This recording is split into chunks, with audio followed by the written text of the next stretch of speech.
गुरुर्ब्रह्मा गुरुर्विष्णुर् गुरुर्ब्रह्मा गुरुर्विष्णुर् गुरुर्देवो महेश्वरः गुरुर्देवो महेश्वरः गुरुसाक्षात् परब्रह्म गुरुर्साक्षात् परब्रह्म तस्मै श्री गुरवे नमः तस्मै श्री गुरवे नमः।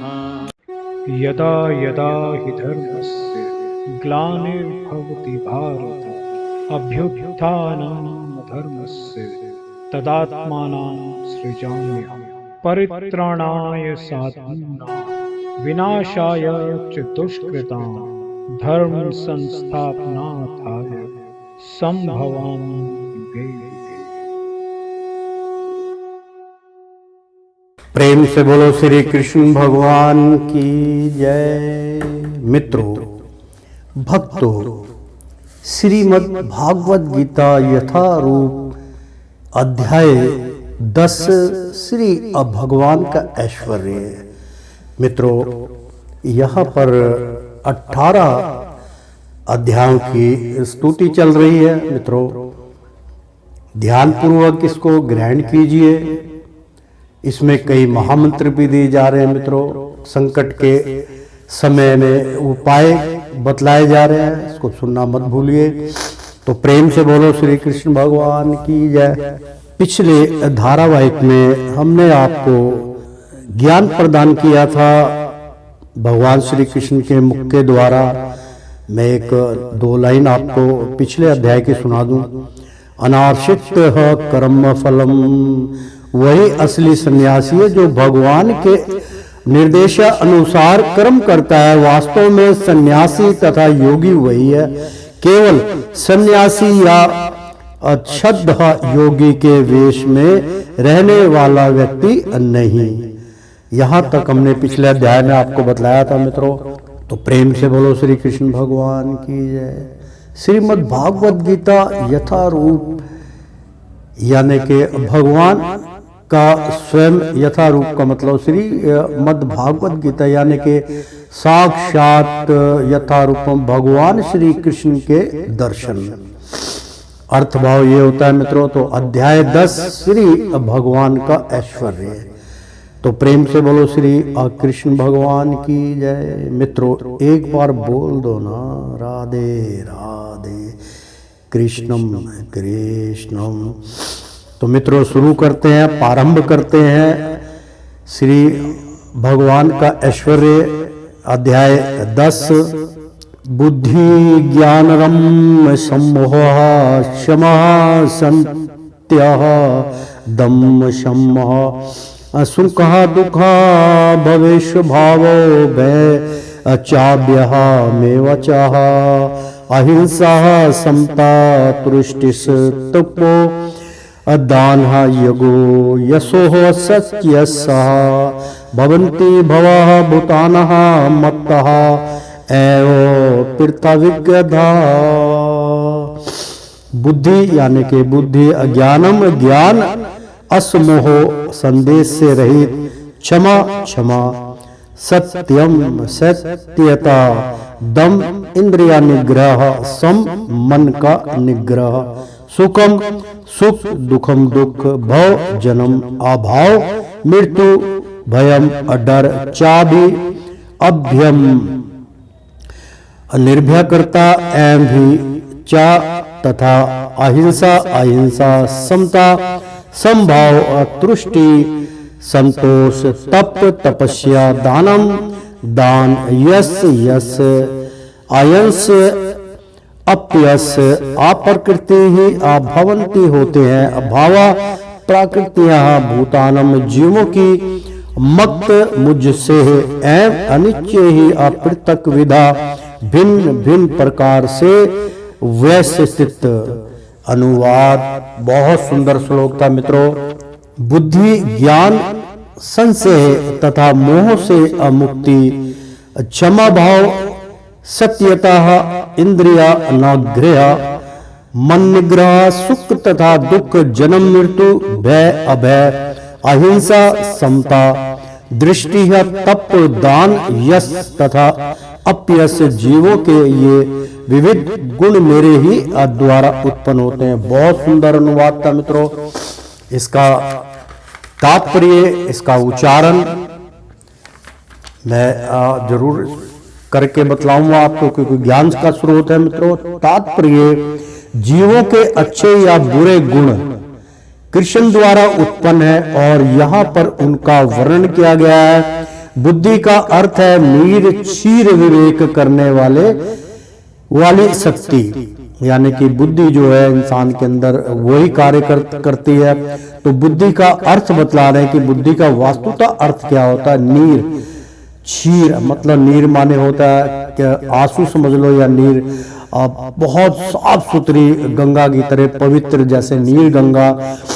तो क्षीर मतलब उसमें से जो उत्पन्न होती है उसको छीर के निकलती है। तो विवेक, जो विवेकी पुरुष होते हैं, विवेक करने वाली शक्ति, मतलब उसको एहसास करने वाली जो शक्ति है वो इससे प्रदान होती है। और ज्ञान का अर्थ है आत्मा तथा पदार्थ को जान लेना।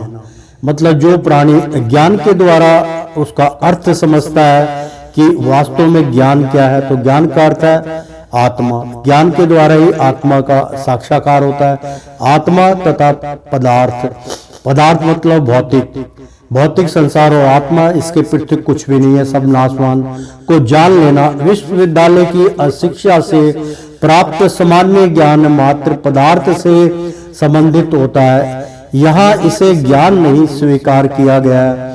ज्ञान का अर्थ है आत्मा तथा भौतिक पदार्थ के अंतर को जानना। मित्रों, इससे पहले मैंने इसकी व्याख्या की है कि आत्मा तथा भौतिक का जो है दोनों का अर्थ भाव जो है वो पदार्थ के अंतर को जानना, कि वास्तव में पदार्थ क्या है, दोनों में क्या अंतर है, जानना।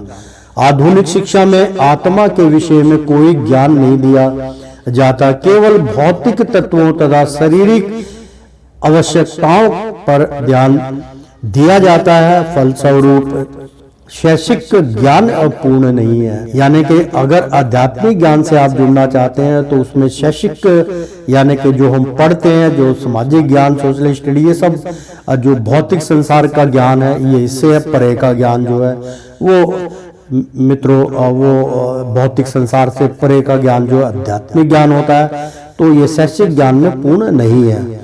तो असमोह अर्थात संशय, मतलब मोह, सम्मोह, किसी के प्रति सम्मोहित हो जाना। सम्मोह अर्थात संशय मतलब किसी के ऊपर कोई टिप्पणी करना या किसी को प्रशंसा करना। संशय तथा मोह से मुक्ति तभी प्राप्त हो सकती है, क्योंकि ये महत्वपूर्ण तीनों हमारे से भौतिक संसार से जुड़े हैं, जो हमें मार्गदर्शन में विघ्न डालते हैं। उसमें क्या है कि असमोह मतलब मोह के प्रति आसक्त हो जाना, अर्थात संशय, किसी पे भी मतलब में शंका करना, तथा मोह मोहित हो जाना, मोह करना। मोह का त्याग इसमें साफ बताया, पुत्री का मोह, पुत्र का मोह, धन का मोह, अनेकी मतलब भौतिक संसार में मोही मोह है। से मुक्ति तभी प्राप्त हो सकती है जब मनुष्य झिझकता नहीं और दिव्य दर्शन को समझता है। वह धीरे धीरे निश्चित रूप से मोह से मुक्त हो जाता है। हर बात को सतर्कता पूर्वक ग्रहण करना चाहिए। आंख मूंद कर कुछ भी स्वीकार नहीं करना चाहिए। क्षमा का अभ्यास करना चाहिए। मनुष्य को सहिष्णु ही होना चाहिए। मित्रों, यहाँ पर बहुत सुंदर तात्पर्य बतलाया गया है कि आंख मूंद कर कुछ भी स्वीकार नहीं करना चाहिए। यानी कि कोई भी कार्य करते हो आंख खोल के कीजिए, आंख खोल के देखो। आंख मूंद के किसी पे कोई विश्वास नहीं करना चाहिए कि किसी बंदे ने ये बताया कि तू ये काम कर ले, वो कर ले, तो अंधविश्वास के तरफ मत भागो। आंख मूंद कर किसी कार्य में मत लगो। यहाँ तक के ध्यान योग में भी आधी जो आंख है आपकी खुली होनी चाहिए ताकि आपको आप जो है तीनों काल में ना बह जाए, केवल ध्यान योग में जाए। और अतीत में आदमी आंख मूछ के खो जाता है, तो कुछ देर के बाद आंख मूछ के ध्यान लगाता है, निंद्रा उसको आ जाएगी, वो सो जाएगा, गिर जाएगा, लोग सोचेंगे ध्यान में चला गया, तो वो मिथ्या चला जाता है। मित्रों, तो इस बात का हमेशा ध्यान रखना चाहिए कि आंख मूंद कर कुछ भी स्वीकार नहीं करना चाहिए। क्षमा का अभ्यास करना चाहिए कि अगर कोई किसी ने गलती करी उसको क्षमा कर दो। मनुष्य को सहिष्णु होना चाहिए, मतलब सहन शक्ति उसकी बड़ी होनी चाहिए, और दूसरों के छोटे छोटे अपराध क्षमा कर देना चाहिए। अगर छोटा मोटा अपराध कोई कर देता तो उसको क्षमा याचना कर देनी चाहिए। सत्य का अर्थ है कि तथ्यों को सही रूप में अन्यों के लाभ के लिए वस्तुत किया जाए। यानी कि सत्यम क्या है? सत्यम का अर्थ है कि तथ्यों, जो जिस तथ्य के ऊपर, जिस विषयों के ऊपर ज्ञान चर्चा या कुछ भी चर्चा चलती है, को सही रूप में अन्यों के लाभ के लिए प्रस्तुत किया जाए। यानी कि वही कार्य करना चाहिए, वही सत्य कार्य में जुटना चाहिए जिसमें दूसरों को भी लाभ हो और दूसरे आदमी को उस कार्य से कष्ट ना हो।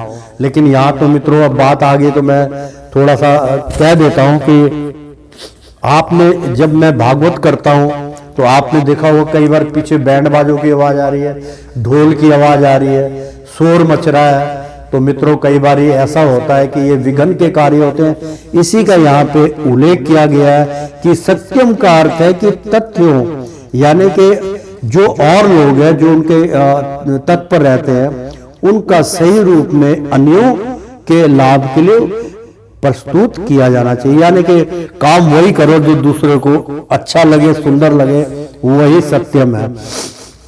तथ्यों को तोड़ना मरोड़ना नहीं चाहिए। सामाजिक प्रथा के अनुसार कहा जाता है कि वही सत्य बोलना चाहिए जो अन्यों को अप्रिय लगे।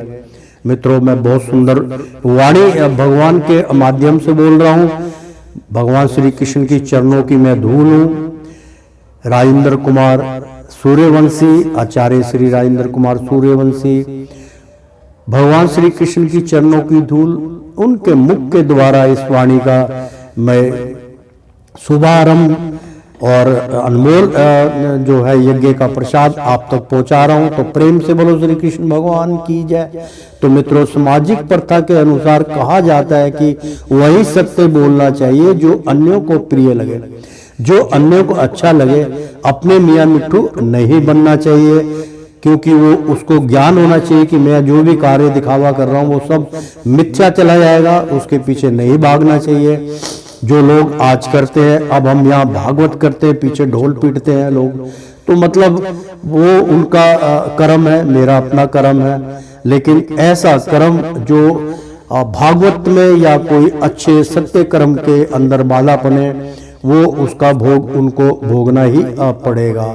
तो किंतु यह सत्य नहीं है। सत्य को सही रूप में बोलना चाहिए जिससे दूसरे लोग समझ सके कि सच्चाई क्या है। यदि कोई मनुष्य चोर है और यदि लोगों को सावधान कर दिया जाए कि अमुक व्यक्ति चोर है, तो यह सत्य है। यद्यपि असत्य कभी कभी अप्रिय होता है, मतलब बहुत कड़वा होता है, जो बिल्कुल विपरीत चला जाता है। तो किंतु सत्य कहने में संकोच नहीं करना चाहिए। जो होता है सत्य बोलना चाहिए कि ये काम गलत है, ये काम सही है, तो उसमें परमात्मा प्रसन्न होते हैं। तो सत्य की मांग है कि तत्वों को यथा रूप में लोकहित के लिए प्रस्तुत किया जाए, यही सत्य की परिभाषा है।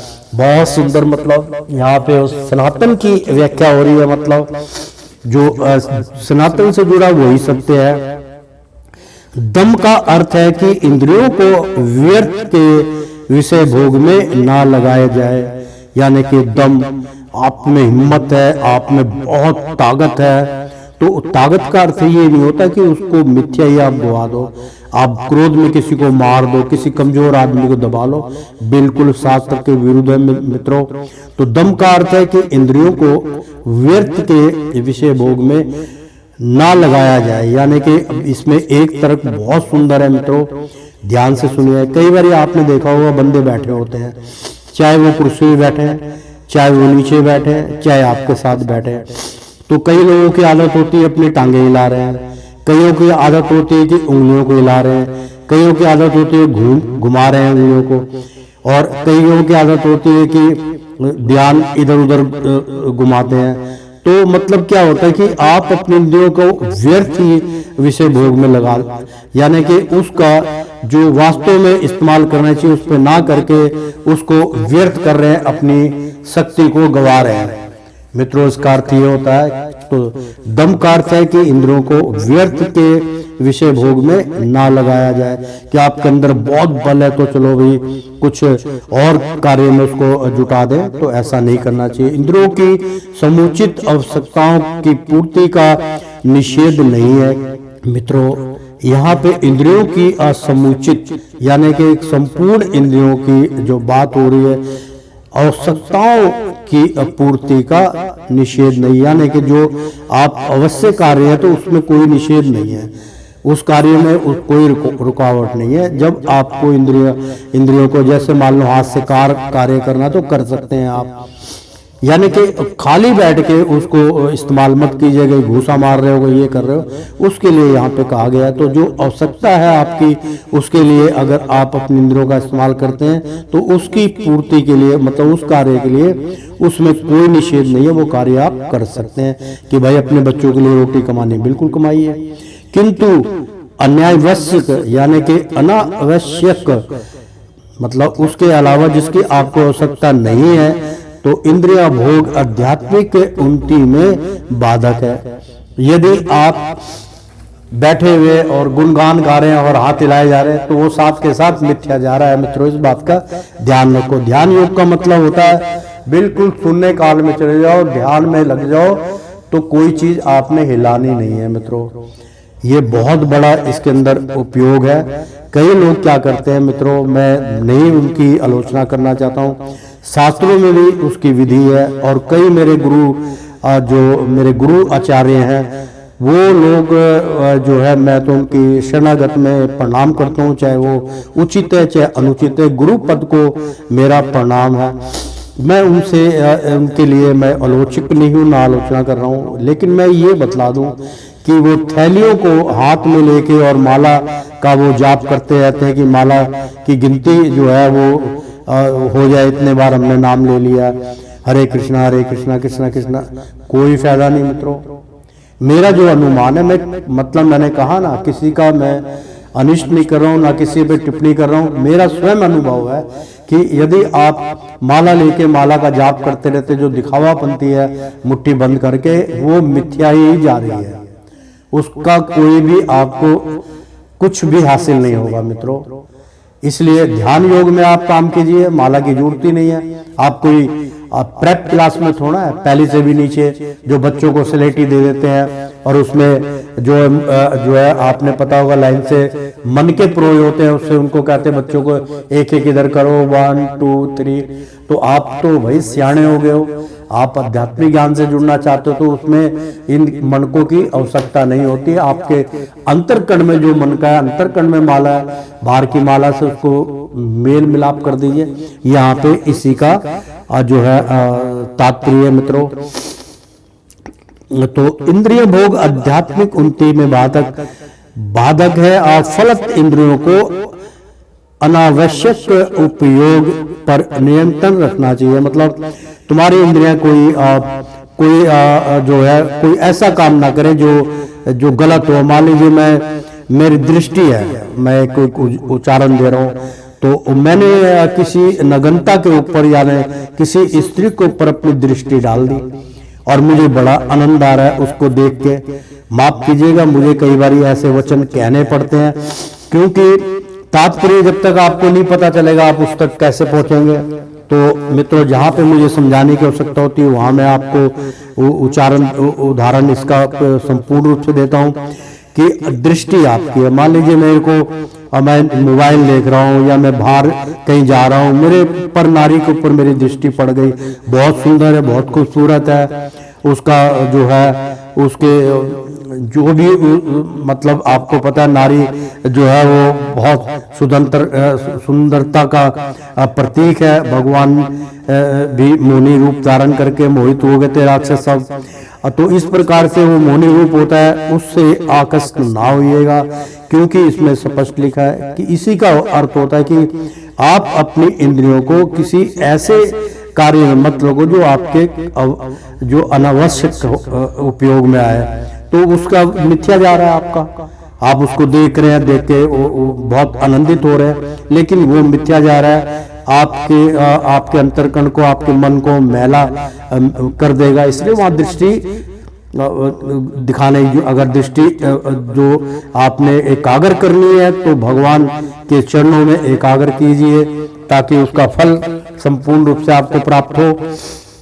तो फलित इंद्रियों के अनावश्यक उपयोग पर नियंत्रण रखना चाहिए। इस प्रकार मन पर भी, मान लीजिए बहुत खाना जो है, अब ये मैं जो है मतलब ज्ञान योग की बात चल रही है, कर्म योग, ज्ञान योग की। यहाँ पे मैं ज्ञान योग की आपको बात बतला रहा हूँ कि आंखें जो ज्ञान योग में आती है, मुंह जो है वो भी हमारा ज्ञान योग में आता है। तो कहने का मतलब ये आंखें, नाक, कान, जो मतलब जिससे हम केवल वो करते हैं, तो मतलब जो स्वाद है वो ज्ञान इंद्रियों में आता है। स्वाद जो है मित्रों कई बारी बहुत हानिकारक है। हम घर में खाते हैं, बहुत सुंदर सब्जी है, दिल करता थोड़ा सा ज्यादा खा लें, बिल्कुल गलत।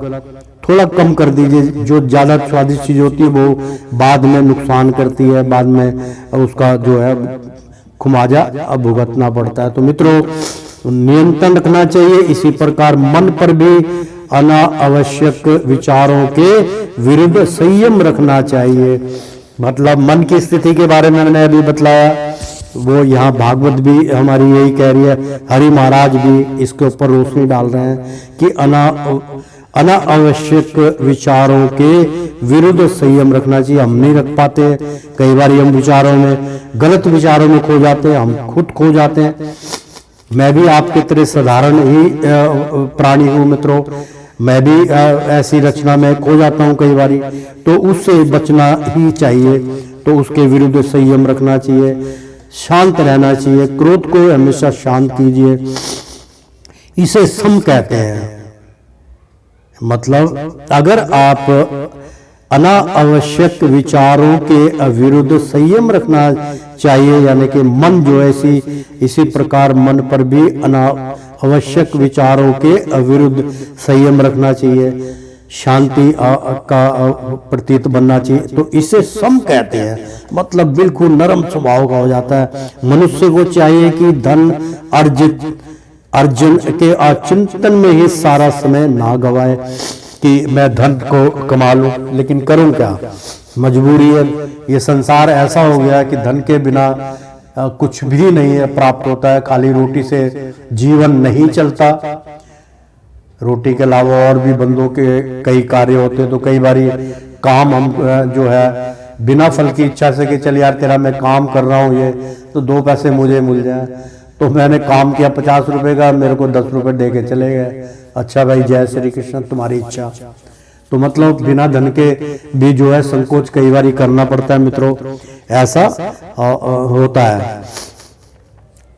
तो मित्रों इसी प्रकार मन पर भी अनावश्यक विचारों के विरुद्ध संयम रखना चाहिए। इसे सम कहते हैं। मनुष्य को चाहिए कि धन अर्जन के चिंतन में ही सारा समय ना गवाएं। जो आपके भाग्य में उसको कोई टाल नहीं सकता, उसमें मिलना ही है, वो आपके पास आएगा।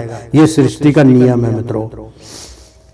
जितना मर्जी आप रात दिन मेहनत करो, काम कर लो, 4 दिन आपने 1000 रुपया कमाया या 2000 कमा लिए, लेकिन वो जितना आपके भाग्य में उतना ही होगा।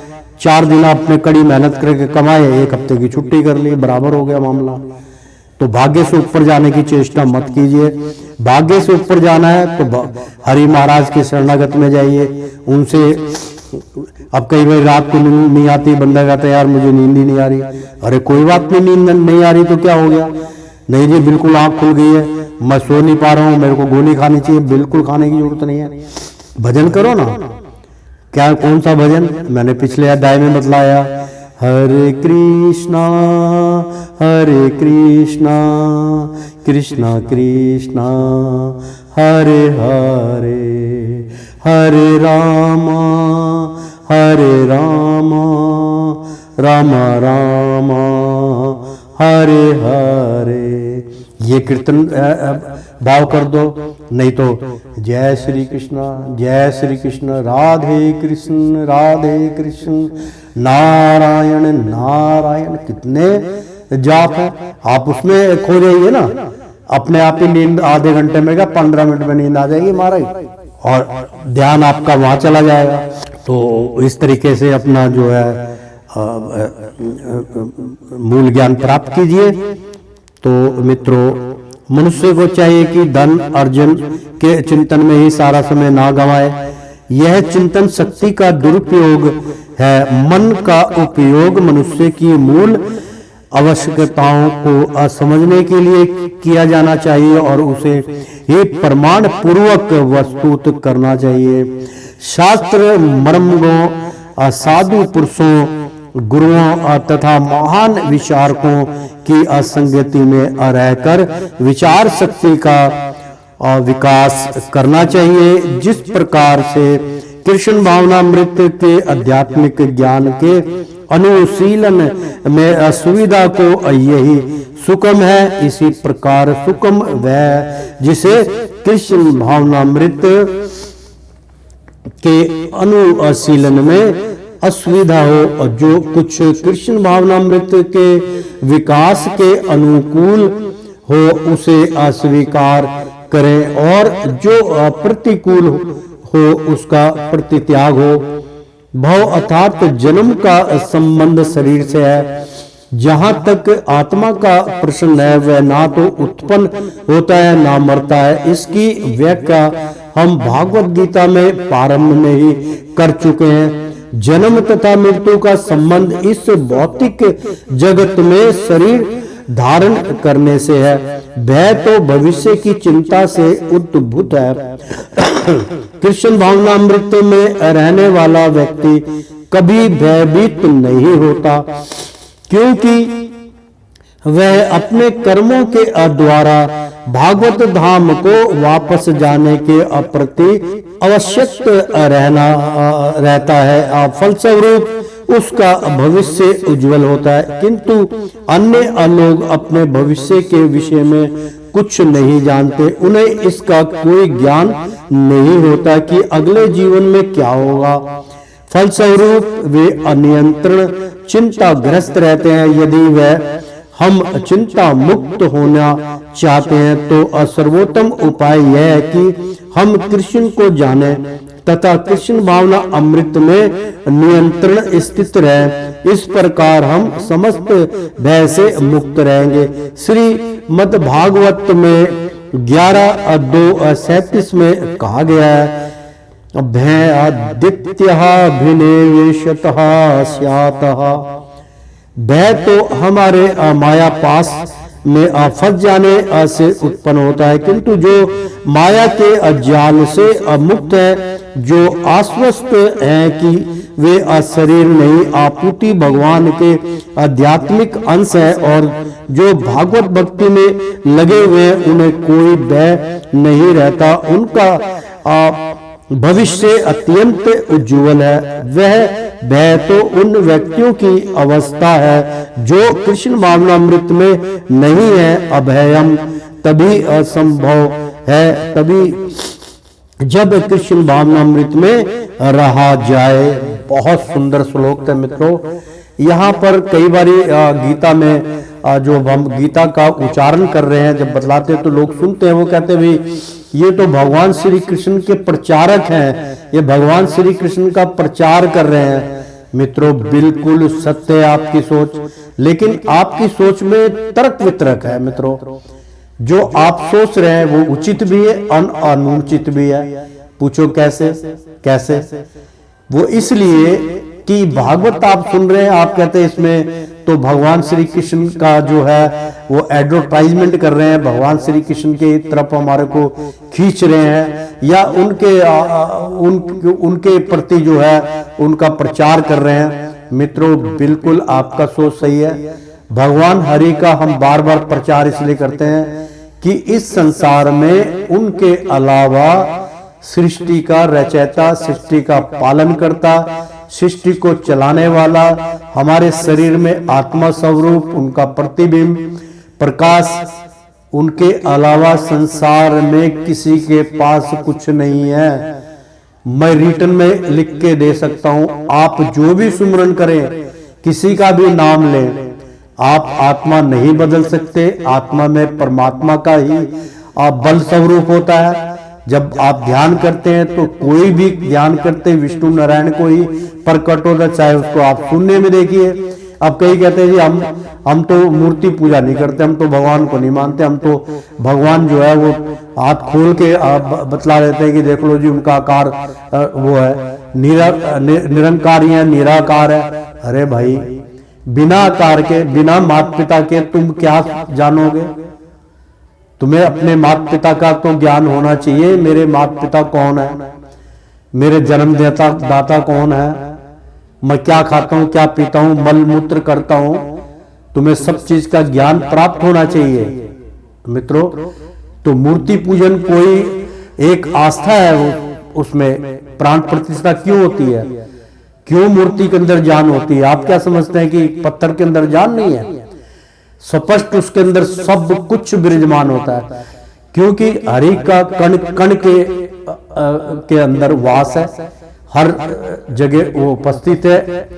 क्योंकि कण कण का मतलब होता है कि पत्थर के छोटे छोटे कण, मिट्टी के छोटे छोटे डले, कण कण का अर्थ ही होता है। तो मतलब कण का अर्थ जो है पत्थर से भी रिलेटेड हो गया। तो भाई ये मत सोचो कि पत्थर के अंदर भगवान नहीं है। मीराबाई जो थी वो पत्थर में समा गई थी, भगवान श्री कृष्ण पत्थर में ही उनका मतलब जो है स्वरूप आ गया और वो अंदर ही समा गई। उनकी पूरा जो उनका जो शॉल था या जो चुनरी थी उनकी, वो प्रतिमा में जाते हुए लोगों ने देखा। तो मित्रों ऐसा नहीं है, सत्य सत्य होता। तो इसलिए प्रचारक सत्य का प्रचार है मित्रों, इसको मान लेना ही सबके लिए उचित है। और जो लोग इसके ऊपर टिप्पणी करते हैं उसको अनुचित कहते हैं कि नहीं यार ये तो प्रचारक है, ये हम तो इसको मानते। किसको मानते हो मुझे बतलाओ? उनके अलावा आप किसी को मान ही नहीं सकते। उनके अलावा संसार में कोई नहीं है, किसकी पूजा करेंगे? क्या इंसान की पूजा करेगा? क्या आप पांच तत्व जो है भगवान, जिसको बार बार कहा जाता है कि सूर्य जो है भगवान के नेत्र है, उसमें से तेज प्रकाश निकलता है जो सबको देता है। पृथ्वी उनकी उदर है, आकाश उनका धड़, मतलब उनका धड़ है। और वो इस प्रकार से उनकी व्याख्या की गई है कि ये विशाल भूगोल जो है इसके बराबर भगवान श्री कृष्ण का रूप है, जिसको जो है दिव्य रूप कह देते हैं। तो मित्रों तात्पर्य ये हुआ कि इसके अलावा कुछ भी नहीं है। धर्म के जो भी आप पालन करता है, कहीं पे भी आप ध्यान कीजिए, उनके अलावा आपका ध्यान कहीं नहीं जाएगा। जो आपके इष्ट हैं, जिसके पीछे आप भाग रहे हैं, अपना जीवन व्यर्थ कर रहे हैं या आप अपने जीवन को संवार रहे हैं, जरा उनसे पूछिए, उनका इतिहास उठा के पूछिए ना, वो किसकी आराधना करते थे। जो आपके इष्ट है, हमारे इष्ट है, उनकी, मान लीजिए मैं हर भगवान श्री कृष्ण का भक्त हूं या मैं हनुमान जी का भक्त हूं, तो हनुमान जी किसके भक्त थे? राम के। इसी प्रकार से मित्रों जो हमारे जितने भी इष्ट हैं, हम इस संसार में कोई भी किसी की पूजा करता है। मान लीजिए जो मैं किसी का, देखो उसमें क्या होता है कि हम किसी के धर्म के बारे में नहीं, क्योंकि धर्म के बारे में कहने का मतलब होता है कि धर्म के बारे में सत्य ही कहा जाता है। हम उसकी लोग आलोचना नहीं करना चाहते, ना ही हमें उससे कोई लेना देना है। हम जो बोलेंगे सत्य बोलेंगे, सत्य ही ग्रहण करेंगे। तो मित्रों किसी के भी इष्ट देखो, आप समझने वाले की इशारा बहुत होता है। हजारों किस्म के हम जो है स्थानों पे जाते हैं, उनको पूछते हैं कोई किसको कोई या वो किसकी पूजा करते हैं, जो वो जिसकी पूजा करते हैं हम उनकी पूजा क्यों ना करें, जो स्वयं वो कहते हैं कि भाई मेरी पूजा क्यों कर रहे हो, मैंने तुम्हारी बात वहां तक पहुंचा दी तो वहीं तक आराधना करो ना। तो इस संसार के अंदर कोई भी काय कितना भी बड़ा धार्मिक ग्रंथ का ज्ञाता क्यों ना हो, जिसने सारे मतलब ग्रंथों में पीएचडी की हो, मैं तो भाई छोटा सा, मैंने ना पीएचडी की, ना सीएचडी की, ना डीएचडी की है, मैं तो भाई भगवान श्री कृष्ण की चरणों की धूल हूं। तो चरणों की धूल का मतलब होता है कि उनके साथ लिपटा हुआ हूं, तो जो मुझे ज्ञान उनसे प्राप्त होता है, उनके चरणों से जो अमृत मेरे को प्राप्त होता है मैं आपको बांट देता हूं।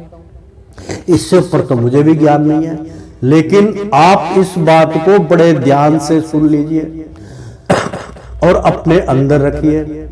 किसी भी मतलब कोई भी जाति प्रथा का भेद नहीं होता, इसमें कोई जाति प्रथा नहीं है, कोई मजहब नहीं है, सब ईश्वर की आराधना है।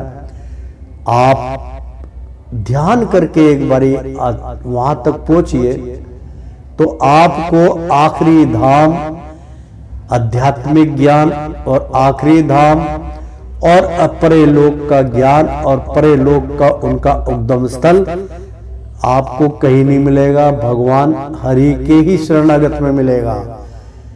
आज तक कोई भी पैदा नहीं हुआ जो बिगर भगवान श्री कृष्ण की आराधना से इस संसार में चल रहा हो। इस संसार में उनके अलावा आप चल ही नहीं सकते। आप सुमरन करते, आप सोचते हमारे को चलाने वाला मतलब अलग अलग तरीके से नाम लेके, बिल्कुल भ्रम में मत पड़िए,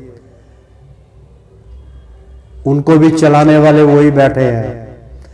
आपकी अर्जी वहीं तक जाती है जहां तक हम बतला रहे हैं। तो मित्रों प्रेम से बोलो श्री कृष्ण भगवान की जय। तो मित्रों बहुत सुंदर यहाँ पे प्रसंग चल रहा था, इसलिए मैं थोड़ा सा लंबा खींच गया हूँ। इसके लिए मैं आपसे क्षमा चाहता हूँ कि आपको किसी भी प्रकार से अपना जो है ज्ञान प्राप्त होना चाहिए। मैं एक बार फिर इसका जो है उच्चारण करता हूँ। यह चिंतन शक्ति का दुरुपयोग है। मन का उपयोग मनुष्य की मूल अवस्थाओं को समझने के लिए किया जाना चाहिए और उसे एक अप्रमाण पूर्वक प्रस्तुत करना चाहिए। शास्त्र अमरगों साधु पुरुषों गुरुओं तथा महान विचारकों की संगति में रहकर विचार शक्ति का विकास करना चाहिए। जिस प्रकार से कृष्ण भावना अमृत के आध्यात्मिक ज्ञान के अनुशीलन में सुविधा को वही सुखम है, इसी प्रकार सुखम वह है जिसे कृष्ण भावना अमृत के अनुशीलन में असुविधा हो। जो कुछ कृष्ण भावना अमृत के विकास के अनुकूल हो उसे स्वीकार करें और जो प्रतिकूल को उसका प्रतित्याग हो। बहुत सुंदर यहाँ पे जो है मित्रों मैं इसका उच्चारण जरूर करूंगा। इसी प्रकार दुखम यानी कि जो दुख है वह है जिसे कृष्ण भावना अमृत के अनुशीलन में असुविधा हो, यानी कि उन तक पहुंचने में कोई विघ्न आ रहा हो। जो कुछ कृष्ण भावना अमृत के विकास के अनुकूल हो, मतलब भगवान के कार्य के प्रति अगर आपका लगाव है, उनके अनुकूल हो, उसे स्वीकार करें, उसे स्वीकार कर ही लेना चाहिए। और जो प्रतिकूल हो उसका त्याग, मतलब उस प्रतिकूल का मतलब कि जो अपने लिए जो घमंड है हमारे अंदर, जो हमारे अंदर अहंकार है, हमारे अंदर क्रोध है, हमारे प्रतिकूल है, उसका त्याग, उसका प्रतित्याग हो। तो भव अर्थात जन्म का संबंध शरीर से है। भवः अर्थात जन्म का संबंध जो है वो हमारे शरीर से है। यहाँ तक आत्मा का प्रश्न है, वह ना तो उत्पन्न होता है ना मरता है। इसकी व्याख्या हम भागवत गीता के प्रारंभ में ही कर चुके हैं। जन्म तथा मृत्यु का संबंध इस भौतिक जगत में शरीर धारण करने से है। मैं मित्रों इसलिए इसका दोबारा से इसका मतलब जो है वचन कर रहा हूं कि ये बहुत सुंदर इसमें मतलब प्रसंग है, इसलिए मैंने बार बार इसकी उल्लेख किया। तो भय तो भविष्य की चिंतन से उद्भूत है। कृष्ण भावनामृत में रहने वाला व्यक्ति कभी भयभीत नहीं होता, क्योंकि वह अपने कर्मों के द्वारा भागवत धाम को वापस जाने के प्रति आवश्यक रहता है। फलस्वरूप उसका भविष्य उज्जवल होता है। किंतु अन्य लोग अपने भविष्य के विषय में कुछ नहीं जानते। उन्हें इसका कोई ज्ञान नहीं होता कि अगले जीवन में क्या होगा। फलस्वरूप वे अनियंत्रित चिंताग्रस्त रहते हैं। मित्रों, मैं इसका बार बार उल्लेख इसलिए कर रहा हूँ, दोबारा आपको जो आपके अंदर नहा बसा हो वो बच जाए, इसलिए मैं इसकी दोबारा जो है इसका ज्ञान प्रदान कर रहा हूं। मित्रों, यदि हम चिंता मुक्त होना चाहते हैं तो सर्वोत्तम उपाय है कि हम कृष्ण को जाने तथा कृष्ण भावना अमृत में नियंत्रण स्थित रहे। इस प्रकार यह समस्त भय से मुक्त रहेंगे। श्रीमद् भागवत में 11:2-37 में कहा गया है। मित्रों, यहाँ तक मैंने आपको जो है दोबारा से ज्ञान प्रदान किया। अब आगे काम करते हैं। भय आदित्य विभिन्न वेशता यत सायात, मतलब बहुत सुंदर, इसलिए मुझे बार बार इसका उल्लेख करना पड़ता है। मित्रों, भय तो हमारे माया पास में फंस जाने से उत्पन्न होता है, किंतु जो माया के जाल से मुक्त है, जो आश्वस्त है कि वे शरीर नहीं आपूर्ति भगवान के आध्यात्मिक अंश हैं और जो भागवत भक्ति में लगे हुए हैं, उन्हें कोई भय नहीं रहता। उनका भविष्य अत्यंत उज्जवल है। यह भय तो उन व्यक्तियों की आवश्यकता है जो कृष्ण भावना अमृत में नहीं है। अभयम तथा संभाव है जब कृष्ण भावना अमृत में रहा जाए। अहिंसा का अर्थ होता है कि अन्यों को कष्ट ना पहुंचाया जाए। जो भौतिक कार्य अनेक राजनीतिज्ञों, समाज शक्तियों, परोपकारियों आदि द्वारा किए जाते हैं, उनके परिणाम अच्छे नहीं निकलते, क्योंकि राजनीतिज्ञों तथा परोपकारियों में दिव्य दृष्टि नहीं होती है। वे यह नहीं जानते कि वास्तव में मानव समाज के लिए क्या लाभप्रद है।